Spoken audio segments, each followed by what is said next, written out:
Can't wait for Resident Evil 5? Thought State of Emergency got a bad rap? Then step up, young practitioner of the macabre. Capcom has a game for you. Dead Rising is the publisher's first epic next-generation game. While it's certainly not for everyone, its combination of choice, violence, and comedy is a potent one. Perfect.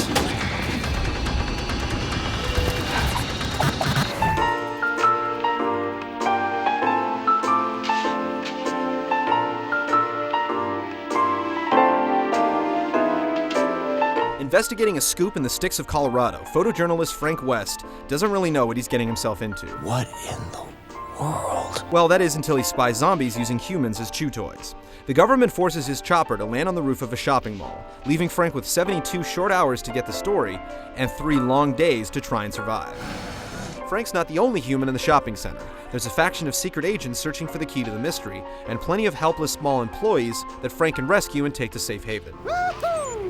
Not to mention a group of nefarious villains bent on stopping Frank and his allies at all costs. Everyone used to laugh at me! What's most surprising about Dead Rising's story is that it's full of comedy. Clean up! Register 6! If you're expecting a glum adventure, you'll certainly be surprised. The game still has a serious creep factor, but it's nothing that'll keep you awake at night. The story will also change slightly depending on what happens in the game. It never drastically alters the overall outcome, but it's nice that Capcom went the extra mile to flesh out some of the what-ifs. The real strike against the story is that it's basically the same exact concept behind George Romero's horror classic Dawn of the Dead. Capcom has already proven that it's capable of creating its own zombie-driven prose, so it's a little confusing as to why it decided to so shamelessly borrow for this game. A non-believer in our midst.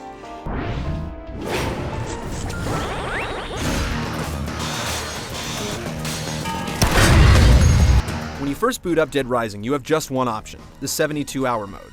Here, there are 2 different kinds of missions. Some move the primary plot forward, while scoops are essentially side missions you can choose to complete if you want. Regardless of whether you're on the primary quest or completing the scoop missions, 90% of the objectives involve either rescuing someone in distress or picking up an item in one spot and taking it to another. Which is easier said than done when there are hundreds of zombies in between. The freedom the mission structure gives you to carve out your own path is nice, but the downside is that those who choose not to complete any of the side missions will find themselves sitting around waiting for the clock to strike a specific hour for the next main mission to become available. With all the carnage going on around you, it's easy to forget that the real reason Frank is in the mall is to get his story. To do this, you'll have to take pictures. The snapshots are then rated based upon how well centered they are and what's in the shot. Zombies attacking will give you a horror rating score, while taking photos of the females in the game will give you an erotica rating.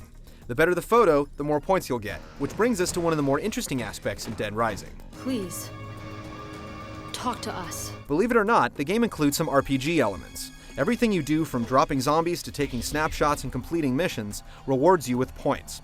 These points then randomly upgrade Frank's abilities. You won't be grinding him up to a level 56 paladin, but his health meter will increase, he'll learn new combat moves, and he'll obtain new slots for weapons and items. When you first begin the game, you're confined to a very small portion of the mall, but as the main plot lurches forward, new areas become unlocked, though they're all approximately the same, just with different stores. Dead Rising's design is far more robust than you'd expect. The environments are a little repetitive, and the abundance of escort missions can get old, but the amount of choice you have and how you play the game more than makes up for it.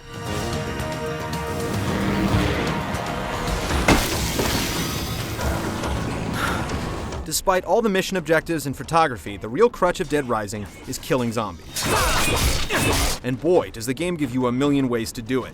Literally everything is a weapon. Stuffed animals, katanas, chainsaws, sledgehammers, any inanimate object you can think of can be used to put the undead back in their graves. There are guns, but with so many zombies and so few bullets, it's impractical to try and lean on them.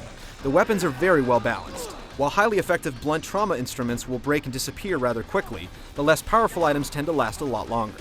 While it's not particularly realistic for a bowling ball to disintegrate, it keeps you from leaning on one ultra-powerful weapon to waltz through the game. The combat controls could be better.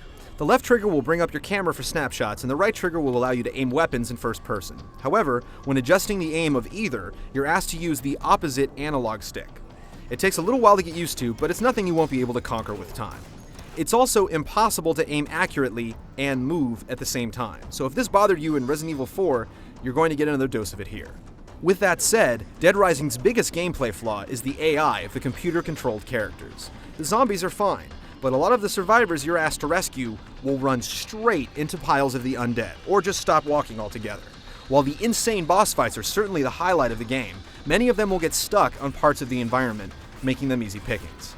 The gameplay in Dead Rising isn't particularly tight or innovative, but it's not broken either.